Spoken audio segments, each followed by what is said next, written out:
Okay, good evening, everyone.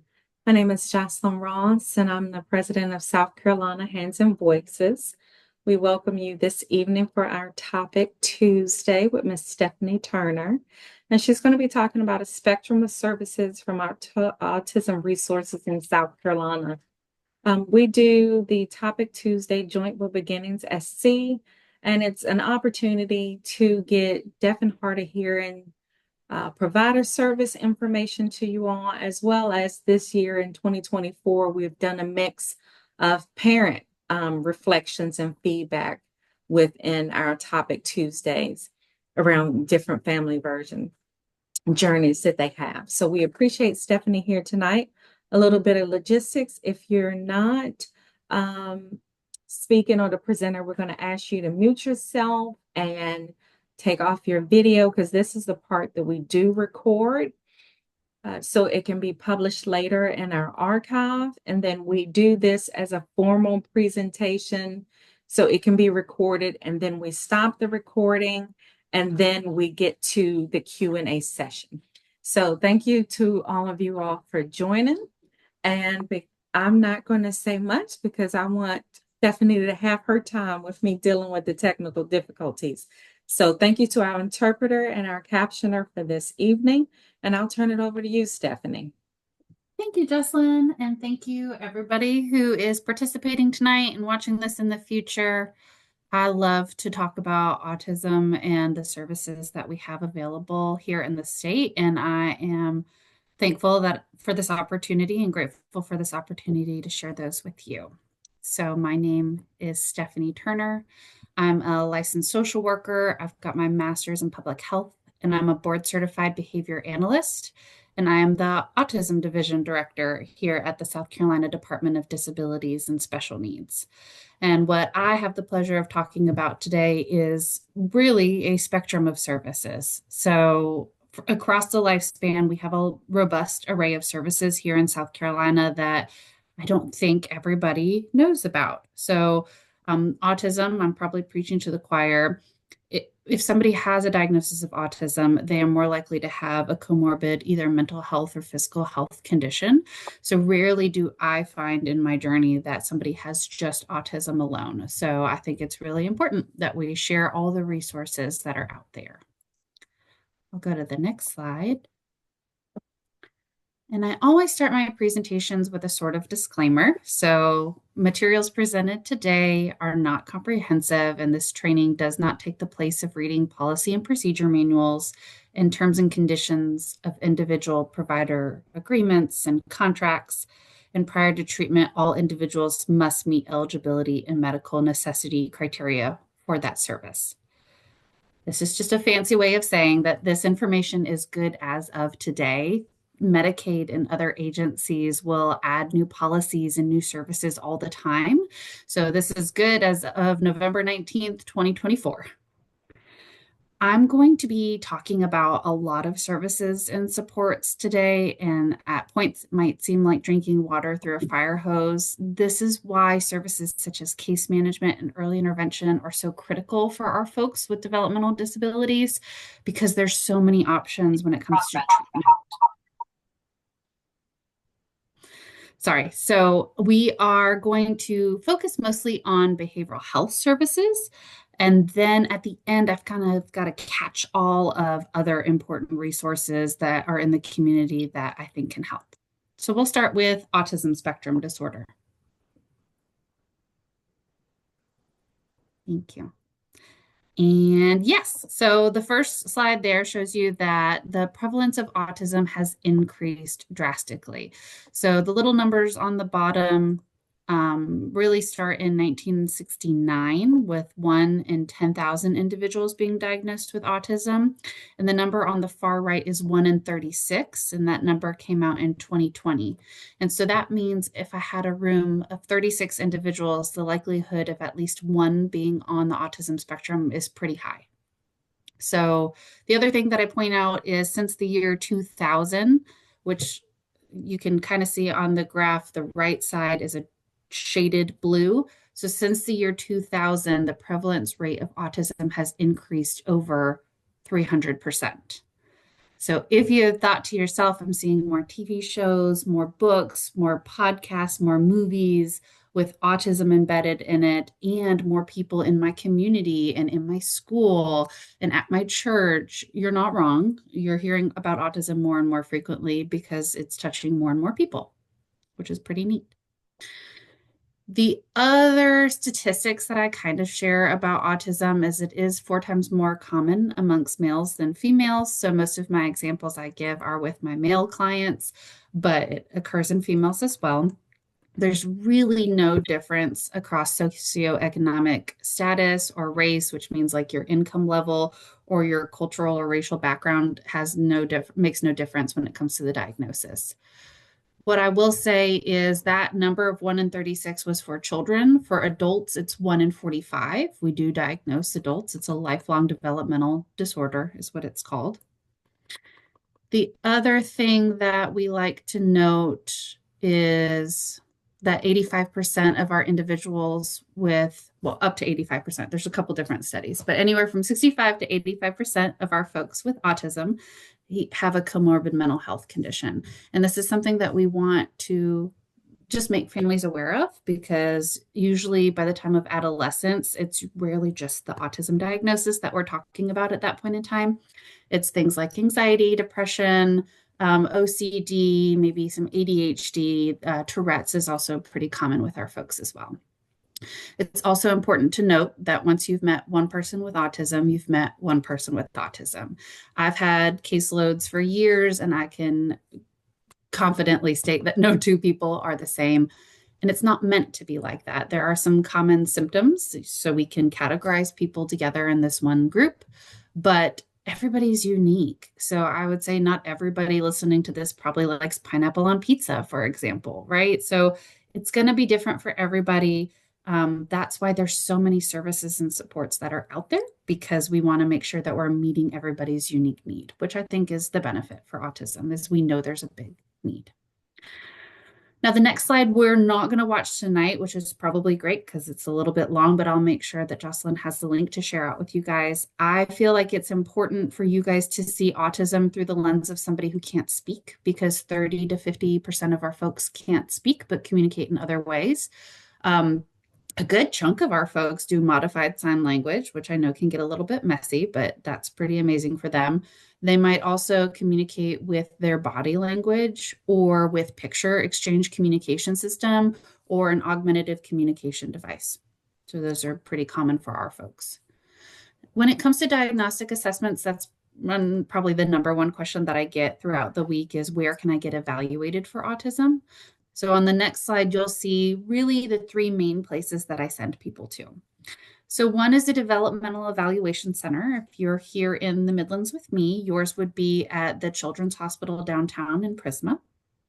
In the upstate, that's also Prisma. They have a children's behavioral health hospital or developmental pediatrics hospital. And then in the low country, that's going to be MUSC at their developmental and behavioral pediatrics. So these are 3 centers that accept Medicaid, and they're tasked with Medicaid to evaluate for developmental disabilities, primarily autism, but ADHD as well. Here at DDSN, we have 4 offices all over the state where we evaluate for autism as part of our eligibility process. And so these are in Columbia, in Clinton, South Carolina, which is our upstate location, in Florence, which is our PD location, and in Somerville, which is our coastal location. So those are our 4 regions of the state. I am proud to say that for our Midlands office and our upstate office, we have no waiting for an autism evaluation. And I can't think of anywhere else in the state that can say that right now. So we're pretty proud of that. If you live in the PD or the low country and are looking for an autism evaluation, but you're willing to come to Midlands or the upstate, then you can jump in the queue and get an evaluation a little bit faster in those areas. The other place that I let people know about is the school. So if the child is at least 3 years old, they can be referred for child find at their local school district. And that evaluation will meet a lot of our criteria and Medicaid's criteria to get them services like applied behavior analysis, which is a term that some folks are looking for, or DDSN eligibility. So those would be the three places I would send somebody if they were looking, and I would send them there simultaneously. A term that I love to let people know exists is diagnostic overshadowing. For some reason, once people get that autism diagnosis, um, a sigh of relief sometimes. But I would also say then everything is attributed to that diagnosis, and we're ignoring some other stuff that are going on that we need to be aware of. So things like seizure disorders, which I'm just going to give you some statistics on that.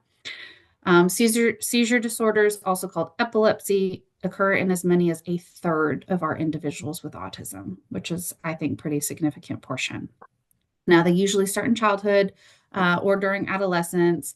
They might be able to grow out of them, but they can definitely occur at any time. And anybody that is wondering about seizure disorders, absolutely get a referral to your neurologist. And it's pretty common for our parents to report GI problems in their children with autism. There was a survey that went out and it suggested that between 46 and 85% of children with autism have problems such as chronic constipation or diarrhea. And I just can imagine that if I can't speak and my stomach hurts and it's very painful, that I'm going to have some problem behaviors as well. The next one would be a genetic disorder. So, autism is primarily a genetic disability. So, over half of our folks with autism, we can trace back through their genetics that that is the cause for their disability, which is pretty cool to see how science has evolved over the years. So, things like Fragile X or Angelman syndrome. Um, I'm not going to pronounce this word right, a chromosome 15 duplication syndrome. These are other genetic disorders that might present like autism, but they're not autism. And so those single gene disorders appear to affect 15 to 20% of those with autism. And with through DDSN, if somebody's eligible with us, we pay for a genetic evaluation at Greenwood Genetics Center, which is pretty cool.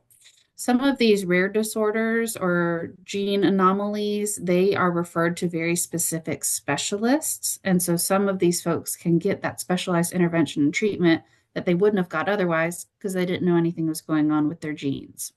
So it's pretty cool. Sleep problems are common with children, adolescents with autism. Obviously, they can affect the whole family's health and well-being. I once gave treatment to a family where the child didn't sleep at night, and the family, mom and dad, had to take turns sleeping in front of the child's door with their hand on the doorknob. And I can't imagine that they were getting good quality sleep at that time. So, things to keep in mind. Pica is an eating disorder involving eating things that are not food. Sometimes you see it with children and they grow out of it, but I definitely have adults on my caseload that engage in pica. They eat things like dirt, clay, chalk, paint chips, things we don't want them to eat. And then I would say that I'll repeat the statistic that anywhere between 65% and 85% of our individuals diagnosed with autism eventually receive an additional mental health related disorder diagnosis. So just things to keep in mind. The next one. When it comes to autism treatment, I think that the silver lining is there's so much out there. So medication is usually something that's talked about with a physician. If anybody is wondering about which medications and wants to make an informed decision, Autism Speaks has a medication decision toolkit available on their website. And one of the pages has a list of medications, their common side effects and less common side effects, and what it's designed to treat, which is pretty cool. So sometimes parents will say, I want to put my child on X for sleep, not knowing it's a stimulant and can actually keep them up, for example. So we just want to make sure that we're having an informed conversation with our physicians. So that's available for you guys there. There are 28 evidence-based practices for individuals diagnosed with autism, which I think is sometimes surprising for folks. Most of the time they're told, go get OT, occupational therapy, go get speech therapy, and go get ABA. So maybe they think there's only 3 options. And really there's 28 evidence-based practices, and a variety of professionals implement those practices, which is great for us. My wish would be that every child that had a developmental delay was identified early, and that would be through early intervention. We can go to the next slide, and that next slide breaks down the two different agencies really that help with early intervention here in our state. So a lot of folks have probably heard about BabyNet, and that's for infants and toddlers under 3 years of age that are at risk of a developmental delay. That could be because their sibling had one, or there's something from their physician, like they have a known genetic disorder or something like that. But here in South Carolina, you can continue early intervention up until the age of 6 through DDSN. So I think that 0 to 6 is a critical age to continue that support and service. And so that's available here in South Carolina. And I wish more people took advantage of that. It's in the natural environment. So it could be in the child's home, could be in the daycare, could be at grandma's house, wherever it is. Usually referral and linkage, but that's probably the primary stuff. When it's 0 to 3 at BabyNet, it does pay for some therapies like speech, ABA, those kinds of things. Next slide, please. Thank you. So if you know anybody that falls into the 0 to 3 category, that 1-877 phone number is going to be best, or the referral link right there. You can Google the BabyNet website and anybody can make a BabyNet referral. They left it pretty wide open, which is fantastic. If they're over age 3, then they're going to have to go through DDSN eligibility, which is our eligibility, and that's that 1-800 number on the bottom. We have a group called the South Carolina Infant Mental Health Association, which I think is a wonderful concept and science that not a lot of people have thought about. SCIMA, South Carolina Infant Mental Health Association, has a variety of services. I'm just going to pull out a few. And really what SCIMA is focused on is the attachment between the child and the parent. For whatever reason, that attachment didn't form. And so an example would be like a parent that wasn't really attuned with their child of when they were in distress. I also think about it in terms of autism because I can't help myself. And sometimes our folks with autism, our kids with autism, they're not making eye contact. They're not seeking out that social connection. And so it might be hard for a caregiver to form that connection with them to continue to meet their need. So there are things like child-parent psychotherapy, attachment and biobehavioral catch-up, which is that ABC home visiting. Circle of Security Parenting is a parent support group. And it's a phenomenal group that has really cool evidence-based practices kind of embedded in there. Next slide, please. The most important one on this slide would be the peer network. So our folks with autism, especially when they're toddlers and they're getting a little bit stronger and a little bit louder, can exhibit some behavior challenges in the daycare setting. And there's been more than one parent that has called me and said they've been kicked out of a daycare again. I don't know where else to take them. And so the peer network is a really good resource to plug in when the issues start coming up. And so a trained professional will work with not only the daycare teacher and how they can address problem behaviors in their classroom, but also at home with the caregivers. And so it helps on both fronts because sometimes you have interventions and you tell the teacher, hey, do this in your class. And she's like, I can do this all day, but if they're not going to do it at home, it's not going to make much of a difference, and vice versa. So this is a really great program that helps both sides. Next one would be case management, which I hope we've all heard of. Once somebody is DDSN eligible, they can elect to have a case manager. And really, the services are what you see on the screen. They do assessment, they form a plan. They primarily focus on referral and linkage. So you tell them what's going on and what you need, and they say, I've got you. Here's these resources here. You don't need a case manager if you don't want a case manager. If you feel really good at systems navigation and all the needs are being met, you don't need one. It's just an option that's out there. Now, if your loved one gets a spot on one of our waivers, which we'll talk about later, then they will need a case manager because that's the only person who can turn on some of those services. But we'll talk about that later. If you are already eligible with DDSN or your loved one is already eligible with DDSN, you can call that number on the bottom, 803-898-7980, and request a case manager or ask who your case manager is if you are unsure. So I'm from the Department of Disabilities and Special Needs, and so I think it's important that we talk a little bit about our services too here in the mix. I want to start with the supportive services. So we talked about early intervention, just some genetic testing, case management. Those are three things that are funded by DDSN for our DDSN eligible individuals. The other three services are really cool. Things like individual and family support. So this helps pay for uh, random things, honestly. There's been things like a special flotation device for somebody with cerebral palsy for their backyard pool, or a pool alarm would be some examples. There is also family arranged respite. I believe you can't pour from an empty cup. And so making sure that the caregivers have a break to fill their cup is important. And so we will pay for some respite hours, which is like a break. There are some summer support funds, and so summer camps are expensive already, but special needs summer camps, I would say, are even more expensive. And so we can't say that we will completely pay for a summer camp, but we do pay for a good portion of it. We could also pay for things like swim lessons, a Zoom membership to, no, a zoo tickets to work on social skills would be an example. Um, these are just wonderful ways to help children maintain their skills throughout the summer is how I would think about it. We have 3 waivers that we manage here at DDSN. There's 8 waivers in total, but we'll just focus on ours right now. Participation is always voluntary. So say if somebody goes through our eligibility process to get evaluated for autism, but then says, I don't want a waiver, that's okay.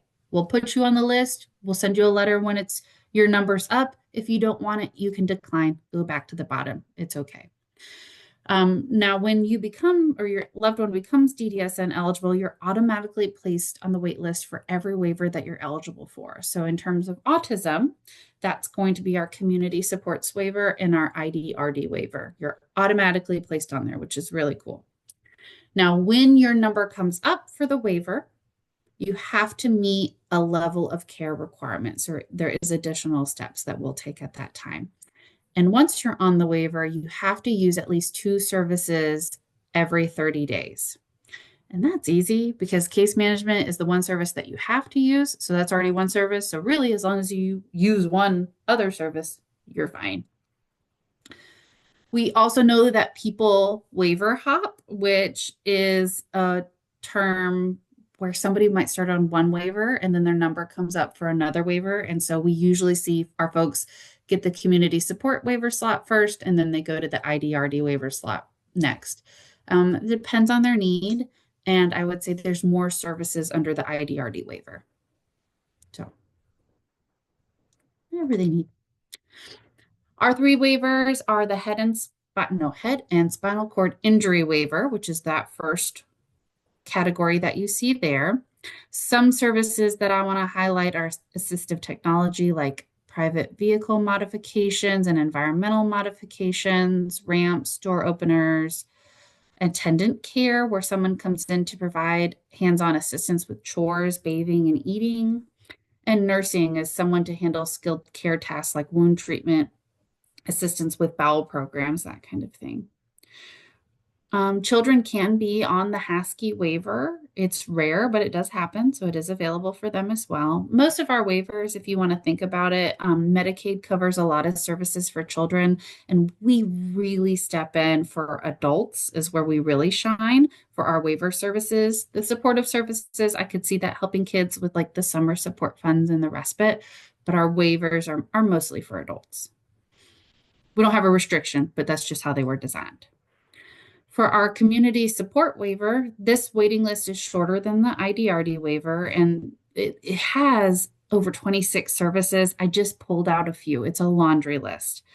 But they have more respite hours, so that's more relief. It does not include things like bathing and toileting. Just keep that in mind.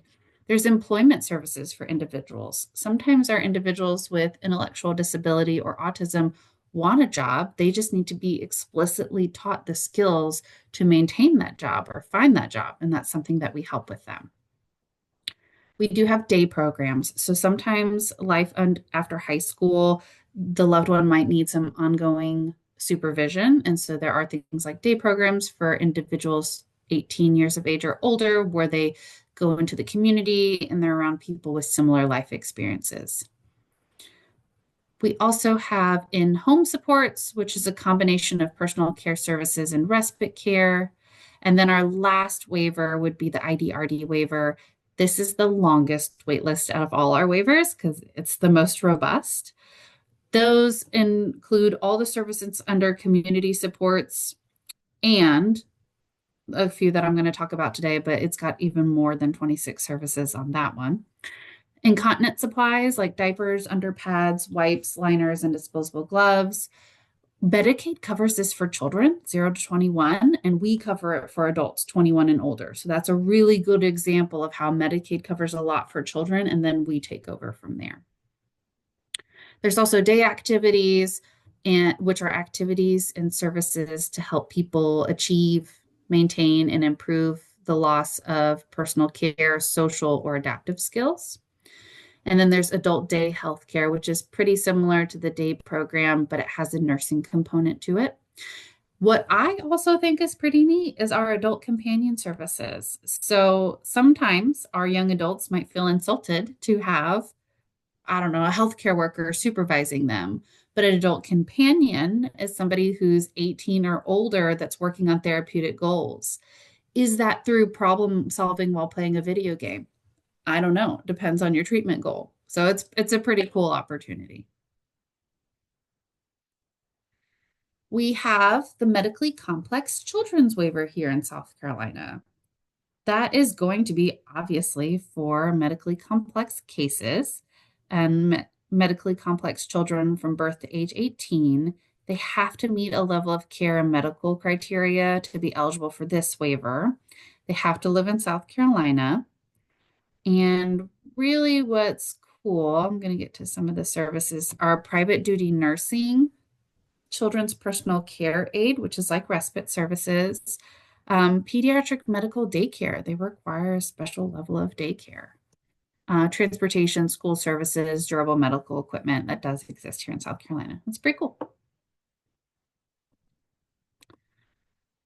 Now, back to the mental health side or behavioral health side of our array here, we have licensed independent practitioners. And so these are individuals, the individuals that they serve are those who have autism and a mental health diagnosis. If they just have autism alone, or they don't have a way of communicating, either with sign language or AAC or vocally, that's all fine. It's just for our non-vocal folks who don't have another form of consistent communication, this would not be a good fit for them. There is a laundry list of licensed independent practitioners across the state. That directory is a little wonky. So if somebody wants to email me and I can send them the direct link, I'm happy to do that. But that is a good link to find those in your county. What they really focus on is psychotherapy, would be the nicest way to put that. So they do assessments and screening services, and then they do individual therapy, group therapy, family therapy, and then crisis management. So your traditional mental health services is what this falls under with Medicaid. Another service under Medicaid would be the rehabilitative behavioral health services. I call them RBHS. It's a mouthful. So this is the same population. They have a mental health diagnosis in addition to autism. And a mental health diagnosis is so much easier to be evaluated for than an autism diagnosis. And they have their own directory on the Medicaid website. And the next slide will show you that they also cover the same services, which is great. But in addition, they cover a few more that I think more people should take advantage of. The first one on the next slide is psychosocial rehabilitation services. And when I think of our folks with autism, especially our adults, because there's no age limit for PRS, I would say that they could still benefit from some structured support on independent living skills, some personal living skills, and some interpersonal skills. So I think a lot about our socialization deficits, or maybe even something that I would break down into a task analysis for some of our folks, and PRS can help with that, which is fantastic. The next one is behavior modification. So this is the grandfather of applied behavior analysis, which is the gold standard of treatment for our folks diagnosed with autism. This is only available to individuals 0 to 21, but it focuses on all the things that you see on the screen, lots of coping skills or teaching alternative or replacement behaviors for existing problem behaviors. It's a wonderful program that's available all over the state if somebody has a consistent form of communication. And our last one with RBHS is family support. It takes a village. So having a mental health professional that is able to educate families or equip them with coping skills or model skills for them or inspire them to be more active in their child's treatment plan. That families, I have yet to meet a family that wouldn't benefit from at least one component of family support. And this is available for individuals as long as their loved one is between the ages of 0 and 21. Awesome. So we do have youth that are involved with DSS. So I'm going to hop through a few of their services. Now, these are also available for youth in foster care. So if you are a foster parent, this might be I don't know, an idea of a service for you guys. So Home Builders is an intensive in-home service. This is the most intensive of the service array. So it's 4 to 6 weeks of a therapist coming in the home 8 to 12 hours a week. Now, these therapists are available 24/7, 365. They're really helpful if a foster care placement is at risk of being disrupted, or if a family is at risk of their loved ones being involved in DSS custody might be another example. Or if the family is being reunified, but unless Home Builders is in place, we're not pretty confident that that placement will be stabilized. So those would be 3 examples. When it comes to brief strategic family therapy, it's less intensive, but it's 12 to 15 1-hour sessions over 3 months. And they involve the whole family. This age range is a little bit different, 6 to 17. They have to be at risk of developing problem behaviors, have antisocial peer associations, bullying, truancy. I have seen our folks on the autism spectrum be the bullies and get bullied. So I think that all of those would apply here. And then the last one would be our functional family therapy, a little bit older, 11 to 18-year-olds. They have experienced problem behaviors such as conduct disorder, violent acting out, and substance abuse. We're really trying to keep these folks out of a psychiatric residential treatment facility and with a caring, nurturing, loving adult. And these are weekly meetings with the entire family face to face for 3 to 6 months. If you're interested in any of those services, reaching out to the DSS case manager is going to be the best bet to turn those on. Now, some of our folks, and hopefully you guys can see as we go through the different services that these are escalating in severity. So the symptomology is getting a little bit more intense with the problem behavior as I go through these. So as we continue that journey, the next step would be the Palmetto Coordinated System of Care waiver, which is operated through South Carolina Continuum of Care. This waiver is designed to keep children out of psychiatric residential treatment facilities. This is perfect for somebody who maybe moved to South Carolina recently from out of state and their loved one has a lot of behavioral health concerns, and maybe didn't link up with all the resources in their community that we've talked about up until now. Or if somebody just didn't know those resources existed and the problem behaviors are escalated so far that just one wrong day and psychiatric treatment is probably in their near future. So what they provide is high fidelity wraparound, which is essentially case management on steroids. This case manager has a small caseload and is tasked with identifying all those resources and supports that are in the community and at the different state agencies and just linking them all together to help stabilize that family. There's also a bucket of money for respite, which is the break component that we talked about before, and individual directed goods and services. The next one is applied behavior analysis. This is considered the gold standard of treatment for individuals diagnosed with autism. There are a variety of things that ABA can help with. There's skill building and decreasing problem behavior, but I will say as a behavior analyst that it's not for everybody. A lot of our ABA providers here in South Carolina require at least 15 hours of intensive in-home behavioral services. And that's just not for everybody. Me personally, if you wanted somebody in my home 3 hours Monday through Friday, I just don't have time for that with my schedule. So I think it is a different level of commitment, and I want families to be informed of what ABA can do and what it can't do. Here in South Carolina, you have to be between the ages of 0 and 21 and diagnosed with autism. And on the next slide, you'll see the services that can be reimbursed. So those would be things like annual assessments, family training, the weekly treatment like we talked about, weekly case supervision, and there's even a group treatment component. A lot of our ABA providers are around that 15-hour mark. There is one in the state requires up to 30 hours just for participating, and that's where they start. So we are working on an app here at DDSN where you can plug in the county that you live in, the age of the child, and the insurance that you have, and it comes up with all the ABA providers in your county if that's something that you're looking for. It'll also tell you if that ABA provider provides services in home or in a clinic. If they have what their wait list looks like. We have a couple that have immediate availability if that's something somebody's interested in. Mobile crisis with the Department of Mental Health. That is a fantastic resource. And on the next slide, you will see a phone number that I would recommend everybody just put in their phone just to have. We hope we never need it, but just in case, it's not an easy number to find whenever you Google it. It is available 24/7, 365 in every county in the state. And that number is 833-364-2274. And what they're tasked with doing is de-escalating the situation over the phone. If they can't do that, they don't have an office and they're just driving around waiting for a phone call to help de-escalate in person.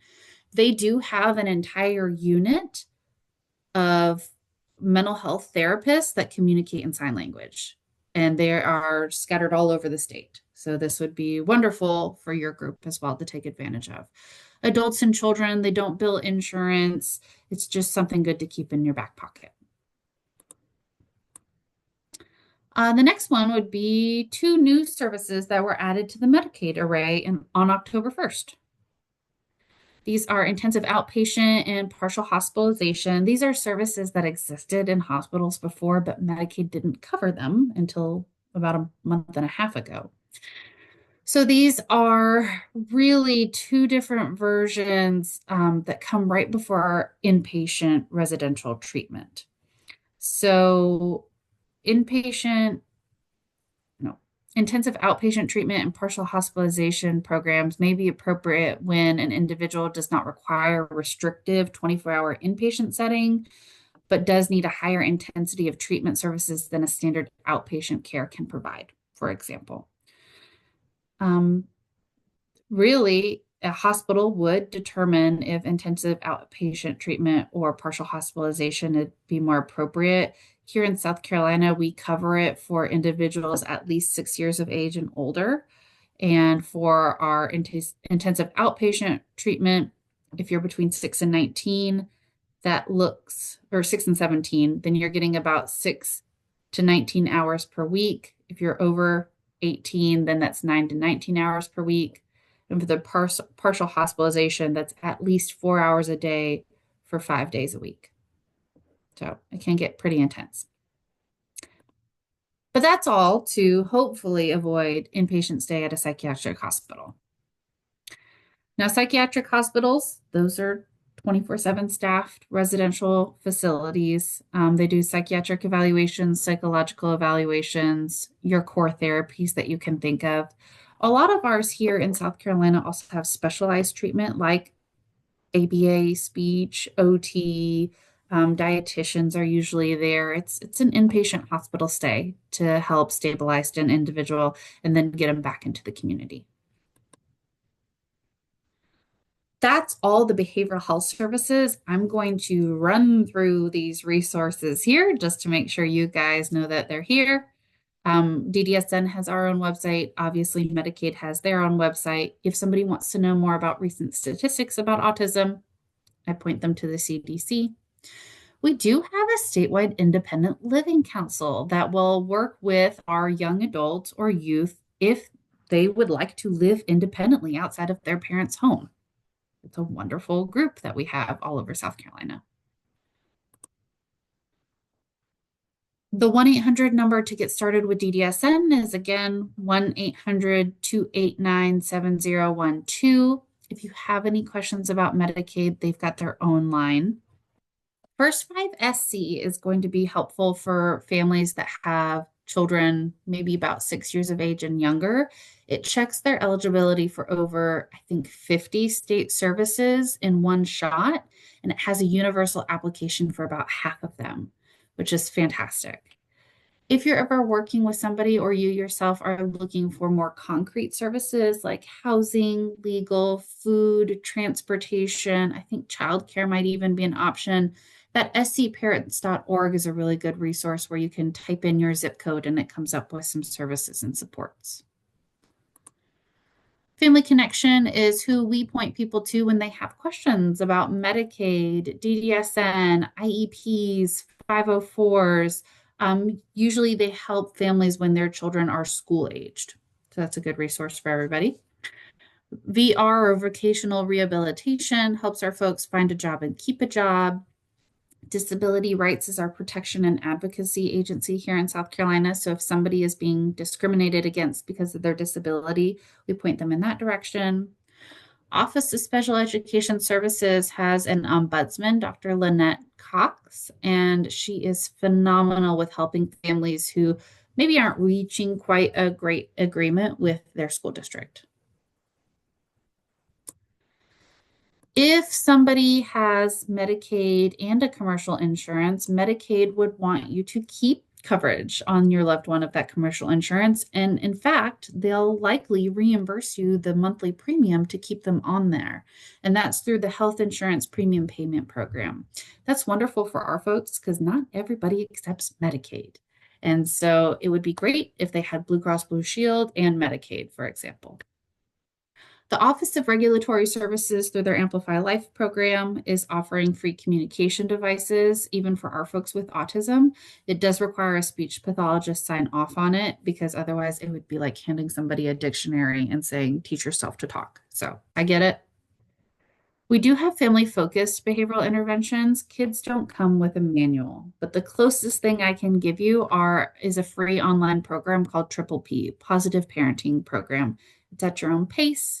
Be free, have fun. It's online. There's a child module and then a teen module.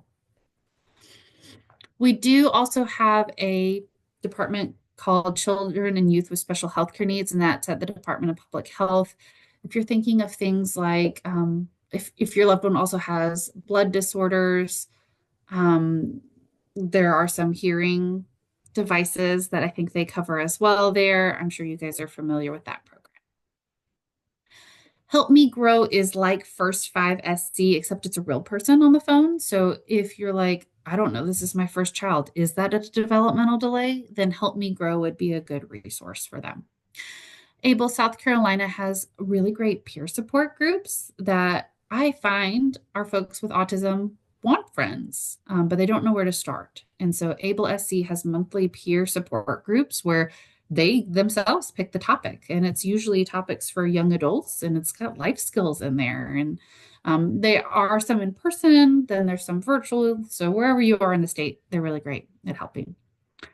The Assistive Technology Assistive Technology Program is here in South Carolina, and they have a variety of assistive technologies. So if there are some mobility challenges or communication challenges, they're a really good resource. If somebody is working or wanting to work, but they're afraid that they might make too much and it would affect like their SSI or maybe their Medicaid coverage, there is a program called Palmetto Able Savings Program where if they route their income through that savings program, it doesn't count against them as income, which is fantastic, up to a certain amount. Oh, if somebody teaches individuals with disabilities or provides therapeutic intervention, the CDR library is a really good resource of like textbooks or curriculums or research to help point somebody in the right direction. So, for example, I work with mental health professionals. They wanted to hold a social group to individuals, teens with disabilities, and they're like, where do I start? We just searched for it in the CDR library and like 5 books popped up. It's wonderful. Circle of Parents is a parent support group. An Escape Kit is a study going on at MUSC for children and teens who elope, which is like the life-threatening behavior of like running away or wandering that some of our folks with Alzheimer's, dementia, autism exhibit. Kin Carolina and Kindred Hearts of South Carolina are 2 programs. They're really run by the same group, and they help support kinship caregivers, either formal or informal. So if they have the legal documentation or not, those are 2 really great programs that I would refer people to. They have a disability support group specifically. It's wonderful. For the mental health side, NAMI of South Carolina has support groups all over the state, either for the caregivers of those who are supporting individuals with a mental health diagnosis, as well as support groups for the individuals with a mental health diagnosis. And it takes a village, and I can't tell you how wonderful it is for some of our parents just to talk to other parents who are going through similar things. PASOS is the organization that I send people to if they are Spanish speaking or of a Latino background. They know a lot of the resources and supports in South Carolina to help those folks. The South Carolina Respite Coalition, if you meet their criteria, they will give you a $500 voucher for reimbursement for respite. It's wonderful. Can't pour from an empty cup. We do have a list of special needs dentists here in South Carolina. They're just aware of our folks. They know how to handle our folks. They know what's walking through the door, so you can feel more confident when you visit them. Supplemental Security Income is the service, federal government. Wings for All is a wonderful program that the ARC runs, and I think they're coming to the Myrtle Beach airport soon. And so they help folks get on an airplane for the first time, which is really neat. Big Red Safety Box is a toolkit for the home, and it comes with wireless window and door alarms, an adhesive stop sign, and it's like a toolkit that families can work through if their loved one elopes, because that's kind of dangerous. And then Project Lifesaver is pretty similar, except it's a wireless window, no, a wireless, that's not right. It's a radar device. It looks like a watch or a around the ankle, and it emits a radar signal every 2 seconds. So if somebody elopes, the local police department will come out with a radar gun and find them. The average response time or finding them time is within 30 minutes. Here in Columbia, they found somebody within 15 minutes, and that's really important when our folks love water and they can't swim. We want to find them as soon as possible. So if you want to know if that's available in your area, go to Project Lifesaver, type in the zip code, you can find it that way. The other resources are specific to each county. Horry County has a special needs registry that you can self-report to, and the Greenville County has one similar. What that does is if you call 911 and you need assistance and they type your information into the computer in their patrol car, it'll pop up with a screen that says somebody with autism lives here, for example, hates loud noises like soft things. And that patrol officer is 10 steps ahead of how to de-escalate somebody who lives there. South Carolina DMV also has autism vanity plates, handicap placards, and license plates that somebody could apply for, and a Just Be license plate that requires a medical diagnosis of autism. We have a bunch of studies here in South Carolina. And what I like about these studies is it gives researchers more information, but also creates a support group of sorts. So there are a variety to choose from. If you guys have any questions, I can send you the flyers for those as well. Hopeful Minds and Hope Connects You are two online resources, both to do with mental health, but Hope Connects You has a substance use disorder component to it. We already talked about NAMI support groups. PALS is the animal program. They train dogs to be service dogs. I always think about our siblings as well. And so there are two groups, Sam Sib Stick Together and Sib Shops, if you are looking for a sibling support group for our folks as well. That is everything for today. I was like drinking water out of a fire hose. If you guys have any questions, please feel free to email me at the address you see on the screen. I am always happy to help. Most of the time, people email me what county they live in, how old their loved one is, and some of the challenges that they're experiencing. And then I can kind of tailor the response and the resources based on that. Thank you so Wow. much. This is Jocelyn. Thank you so much, Stephanie. Oh my gosh, that was a wealth of information. You have our contact information, and right now we're going to stop the recording for a quick 2-minute Q&A. So thank you.